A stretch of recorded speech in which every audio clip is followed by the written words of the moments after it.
Bueno, y pues para darle paso a las fechas guadalupanas aquí en México tan trascendentes, vamos a darle un enfoque distinto basado en una investigación que el propio Miguel Salinas Chávez realizó y que vamos a ver desde otra perspectiva lo que es precisamente parte de la influencia de la Virgen de Guadalupe.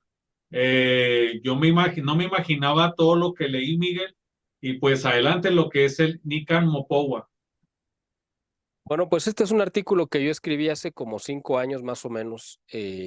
Pues yo creo que el Nicarmopogo es un texto que debería ser de lectura obligada para todos los mexicanos, para todos los católicos en el mundo, pero especialmente para todos los mexicanos, por una razón muy simple, porque ahí se narra de manera muy detallada pues el alumbramiento de la nación mexicana, o sea, en la parte espiritual, pero también en otras más que vamos a ver a lo largo de estos minutos.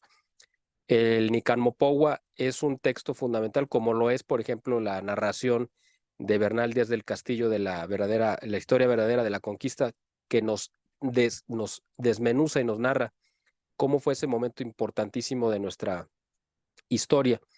El Nican Mopowa es un documento que se escribió originalmente en náhuatl y luego se tradujo al latín.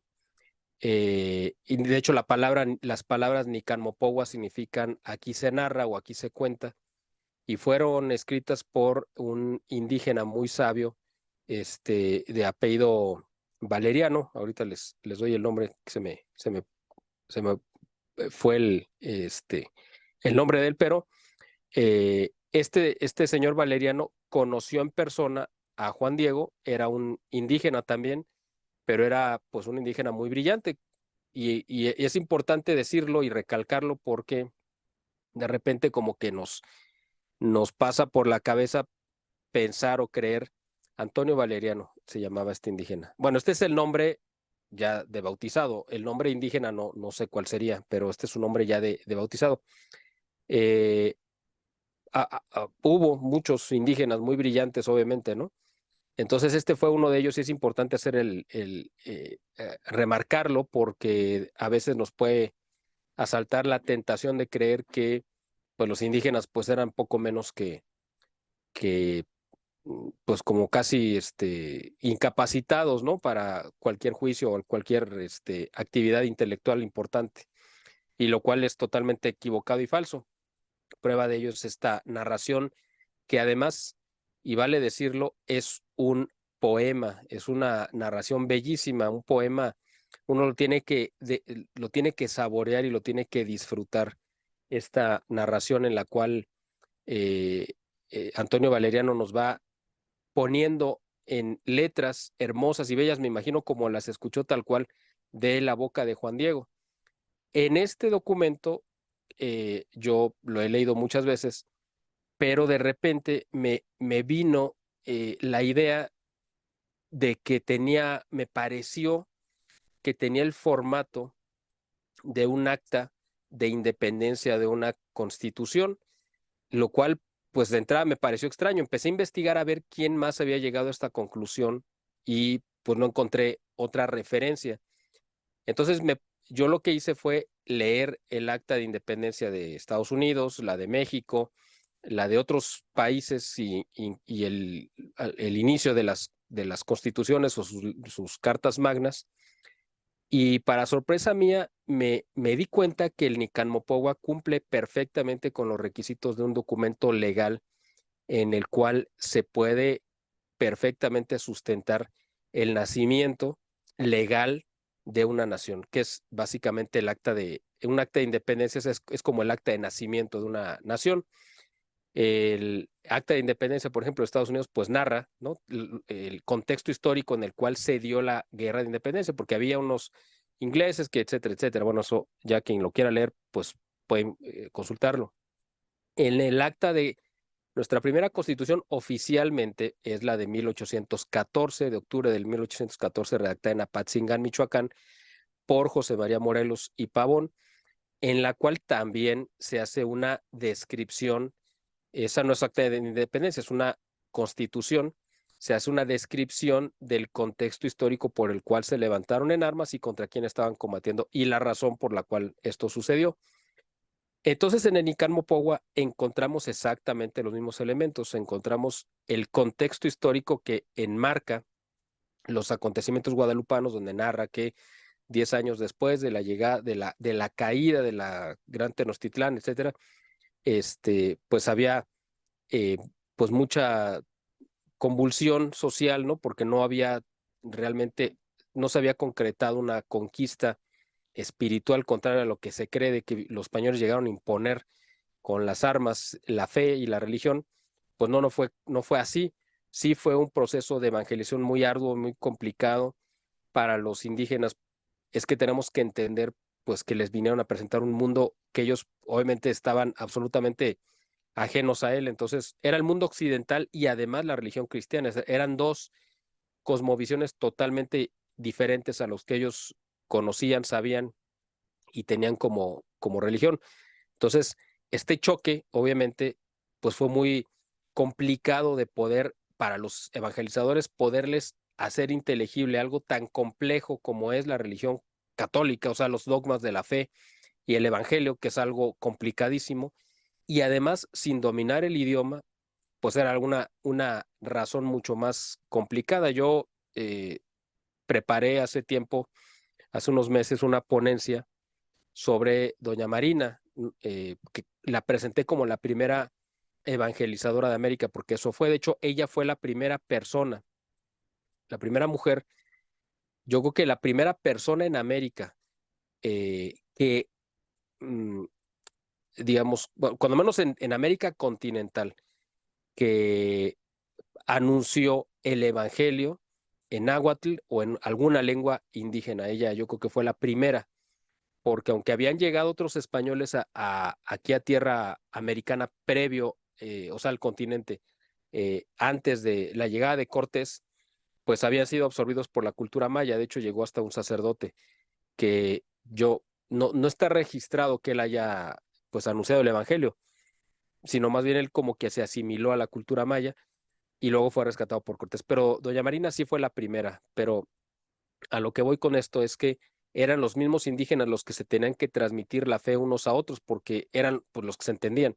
Los evangelizadores estaban pasando una situación bastante complicada y eso se narra como contexto histórico en el Nican Mopogua para explicar por qué, además explicar por qué un indígena iba camino a la doctrina, porque eso es básicamente lo que está narrando, ¿no? Que iba de camino hacia Tlatelolco a tomar doctrina, pues era un indígena, Juan Diego, ya Juan Diego era su nombre bautizado y parece que tenía ya bastante tiempo evangelizado por la manera en la que se expresa en el texto, que conocía a profundidad los dogmas, ¿no?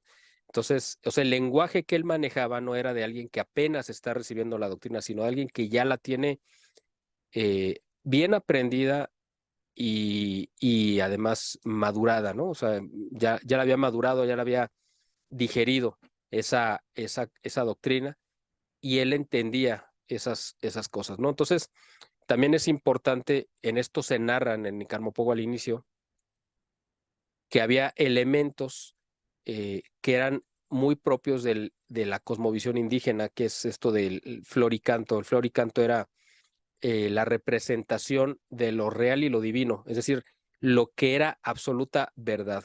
O sea, cuando se refería a este término de floricanto, era la verdad absoluta en la que creían los indígenas, ¿no? Una verdad teológica, por decir de alguna manera.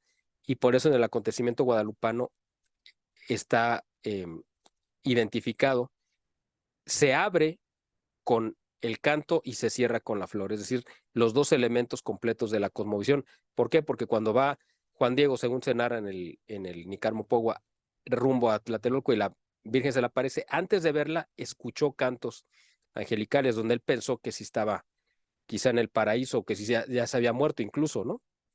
Ahí se abre esta historia con el canto y se cierra con la flor, ¿no? Con la flor, las flores en el ayate. Entonces, para el mundo indígena esto representaba que era la absoluta verdad teológica en la cual ellos creían, ¿no? Entonces, estos símbolos, que obviamente Dios los conocía muy bien, se los dio a los indígenas para que estuvieran convencidos de que esto era algo absolutamente real. Entonces, estudiando y leyendo el Nicarmopogua se puede leer como una narración histórica, que lo es, como un poema, que lo es también, y como un documento jurídico, que es a la conclusión que yo llegué, que también lo es, porque establece una serie de principios fundamentales sobre los cuales se sustenta la constitución, o sea, es decir, la creación de una nación. Entonces, empezando con el anuncio, es decir, cuando la Virgen Santísima empieza a hablar con Juan Diego, le revela quién es ella, porque de ahí deriva el poder que ostenta y la representación que tiene. Ella se presenta como la madre del verdadero Dios por quien se vive. Es decir, es una declaración de principios. Hay un solo Dios y yo soy su madre. Si ese Dios rige, obviamente como lo narra el Nicarmopogua, todos los destinos y toda la creación, pues si tiene una madre, es decir, es una madre que también tiene ese poder por herencia, aunque el que hereda es el hijo, pero aquí ya sabemos que es una herencia inversa, es decir, es el hijo el que le da, le transmite ese poder a su madre, ¿no? Entonces, cuando ella se presenta ante Juan Diego, ella le dice,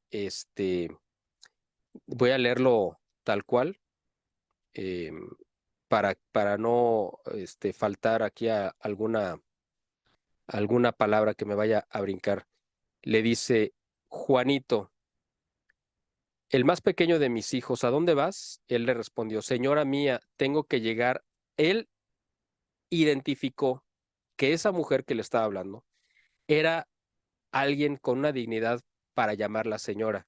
Señora y niña mía, él le respondió, es decir, él sabía que tenía una dignidad a la cual él tenía que responderle con respeto, pero al mismo tiempo vio en ella la ternura de esa adolescente a la cual él tomó como propia, es decir, en su espíritu él reconoció que había ahí algo sobrenatural a lo cual él pertenecía, pero que eso le pertenecía a él también, era un acto recíproco, es decir, él pertenecía a Dios, pero la Virgen, o sea, esa niña que él veía, le pertenecía porque sabía que era parte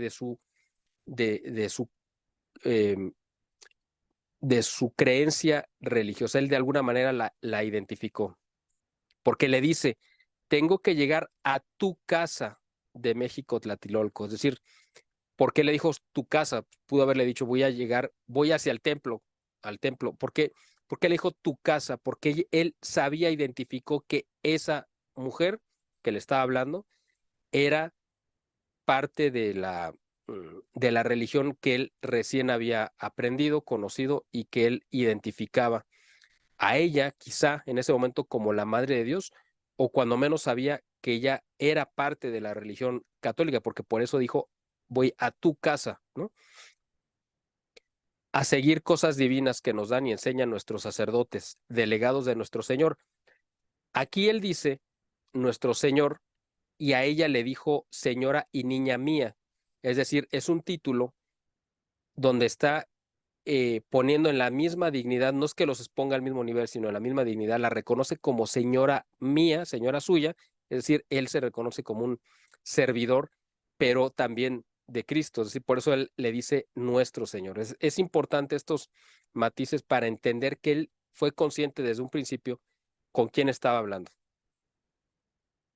Le dice ahí, la Virgen le responde, y ahí es donde ella revela quién es y su poder, le dice, sabe y ten entendido, tú el más pequeño de mis hijos, que yo soy la siempre Virgen Santa María.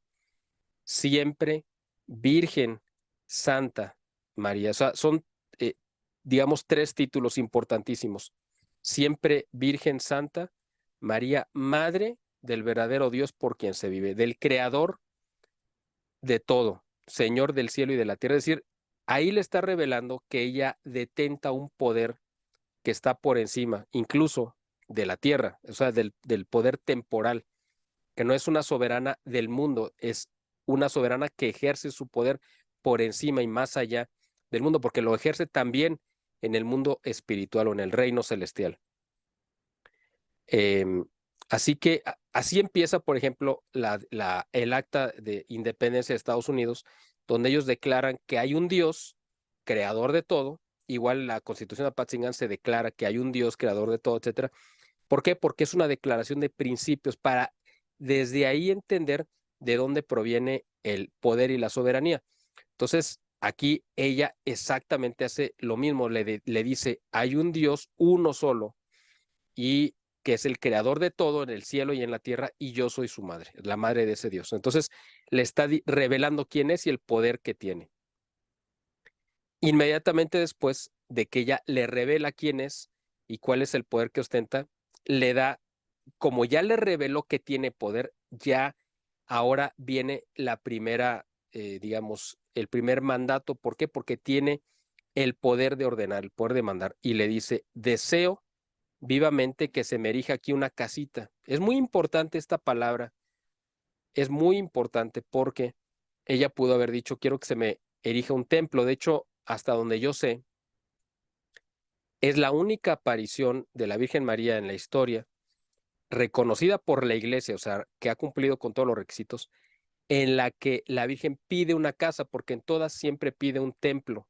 Cuando dice quiero, por ejemplo, en Lourdes o en Fátima, en otras partes siempre pide un templo o capilla, lo que sea. Pero esta es la única que en la que yo tengo entendido que pide una casita.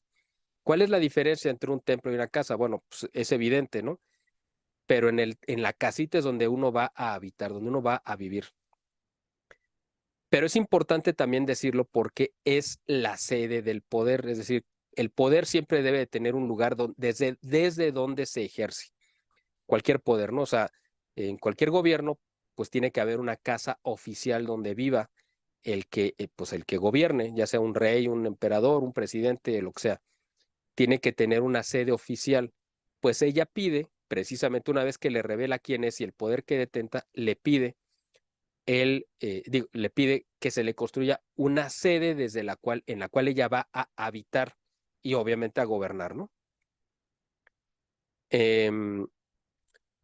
Entonces, además de dar la primera orden, inmediatamente concede el primer derecho de esta pues constitución que empieza ella a dictarle a Juan Diego, aunque él no lo sabe, pero es una constitución porque empieza a tener ya leyes, derechos, ¿no? Así lo vamos a ir viendo. Dice, en esta casita o en este templo, lo quiero para mostrar, o sea, que la gente lo vea y dar, que son dos cosas diferentes, todo mi amor, compasión, auxilio y defensa. Es decir, aquí viene comprendido, como lo entendería cualquier abogado, pues una protección completa, ¿no? El amor, la compasión, que es un acto que viene del amor, es decir, el ayudar, el comprender, el hacer propios los dolores, las aflicciones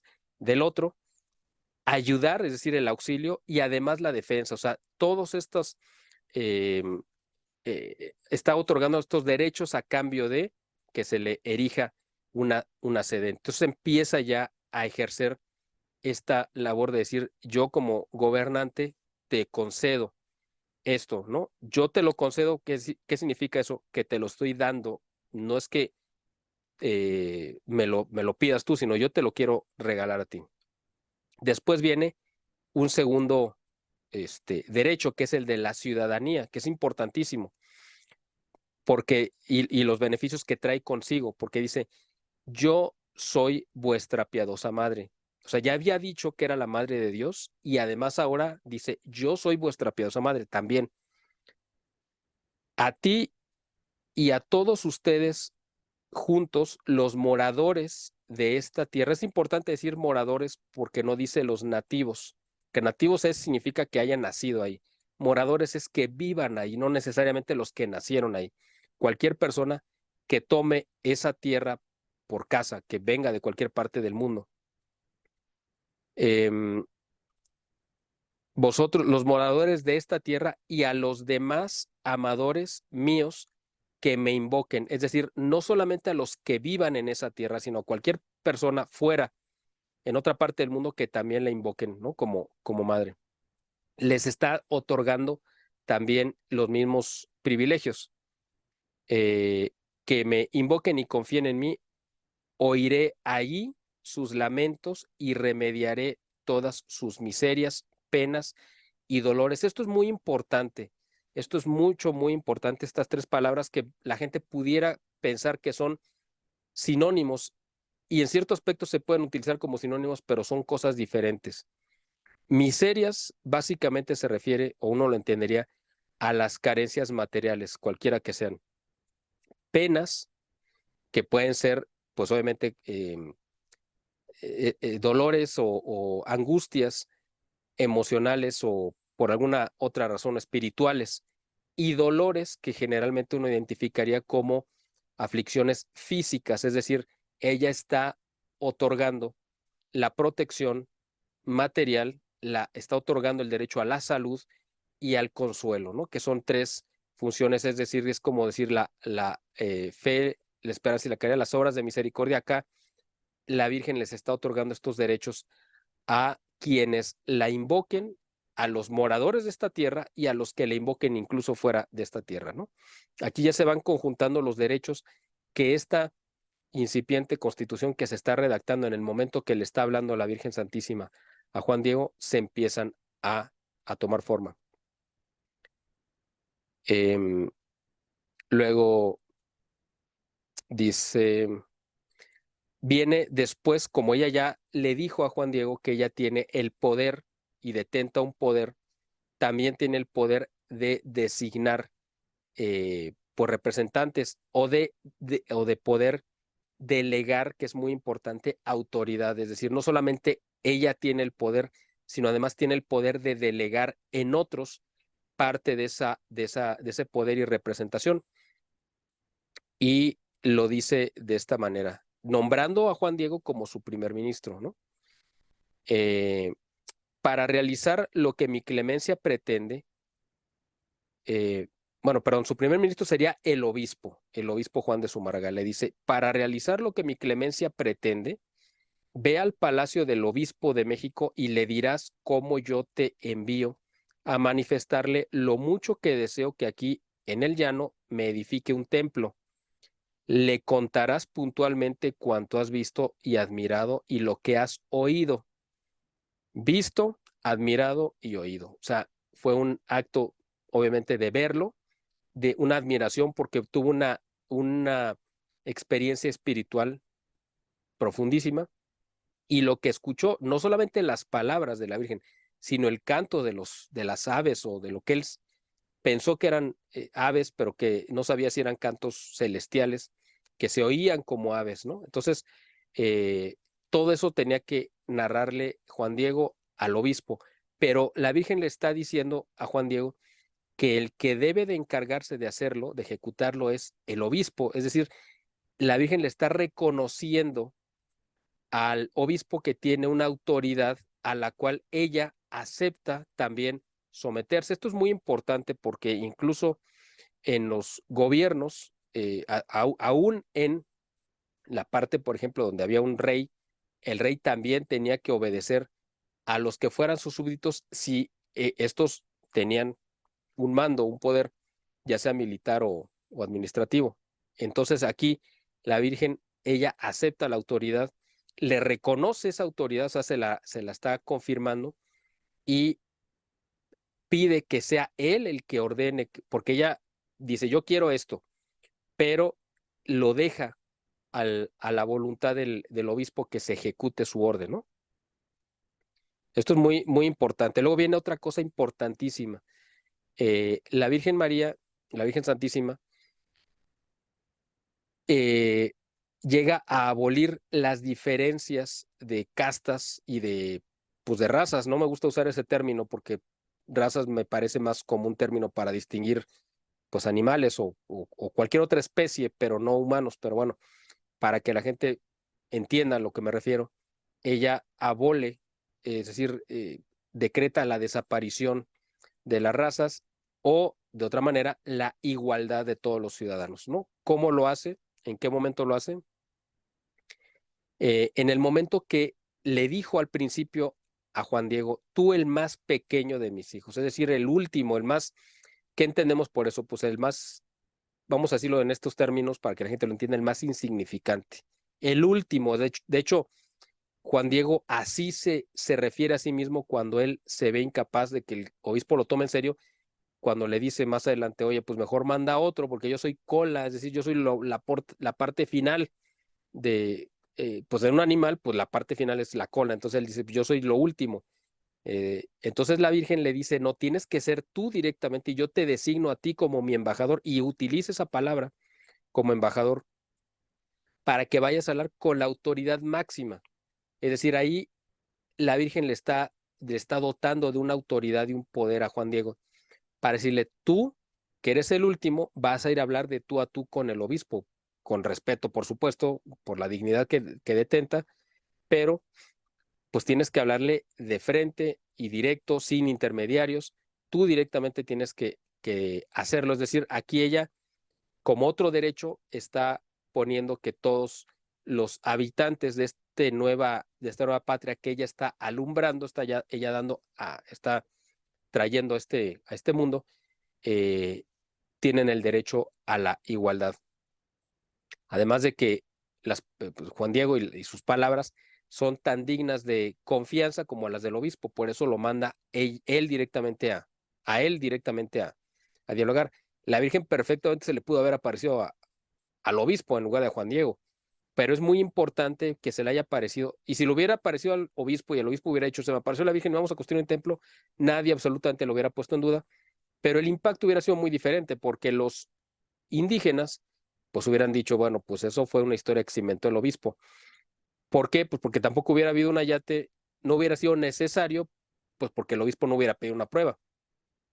Entonces, por eso es tan fundamental cómo se dieron las cosas, que fuera Juan Diego, que no le creyeran, que el obispo le pidiera una prueba, porque gracias a esa prueba tenemos un documento, literal, ahorita lo vemos más adelante, pero que se plasmó, ¿no? En una imagen. Eh, Además, viene otro derecho que otorga esta constitución que se está redactando, que es el derecho al trabajo, ¿no? Eh, Porque dice, la justa paga por el derecho, eso es lo que ella establece. Porque en el momento ella le dice, ten por seguro que lo agradece, cuando le está diciendo a Juan Diego, todas estas molestias que te vas a tomar por ir a hablar con el obispo, ir a caminar muchos kilómetros bajo el rayo del sol y el cansancio, bueno, eso no lo dice, pero obviamente que así era. Dice, ten por seguro que lo agradeceré bien y lo pagaré, porque te haré feliz y merecerás mucho que yo recompense el trabajo y fatiga con la que vas a procurar lo que te encomiendo. Así que ella dice, el trabajador, como lo dice también en la Sagrada Escritura, merece una paga. Y la Virgen lo determina igual, ¿no? Dice, yo te voy a recompensar, te voy a pagar por estas fatigas que estás tomando. Es decir, establece que el trabajo debe de ser pagado y pagado justamente. Entonces ya una vez que Juan Diego cumple con esta ordenanza que le manda la Virgen Santísima, eh, pues él regresa frustrado a comentarle que pues no le hicieron caso, ¿no? Que el obispo, pues sí, lo recibió después de mucho rato de tenerlo ahí haciéndole espera, le contó lo que pues había visto y oído, pero que el obispo le dijo, bueno, luego regresas, otro día te escucho con más tiempo, o sea, como diciéndole, pues no te creo, ¿no? Básicamente. Entonces él regresa muy abatido para decirle que es esto que había mencionado antes, ¿no? Que por qué no mandaba mejor a alguien de, pues realmente que sí tuviera más dignidad, que lo respetaran, que fuera reconocido, etcétera. Y aquí la Virgen Santísima le dice algo muy importante. Dice, oye, hijo mío, el más pequeño. O sea, le vuelve a hacer énfasis en que es el más pequeño. Importante este comentario, ¿no? Porque no es por denigrarlo, sino para decirle, eres pues estás en lo más profundo de mi corazón, ¿no?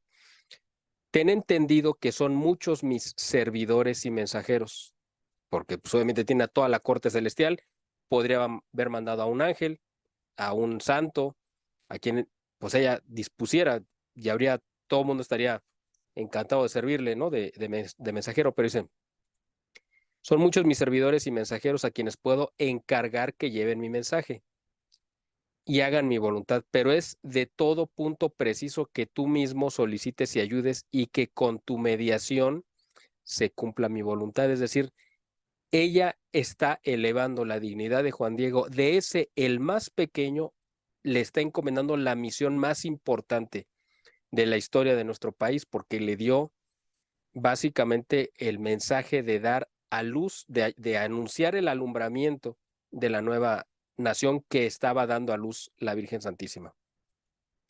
Entonces, esta nación la gestaron Hernán Cortés y doña Malinche, y quien la alumbró, quien la dio a luz, fue la Virgen Santísima.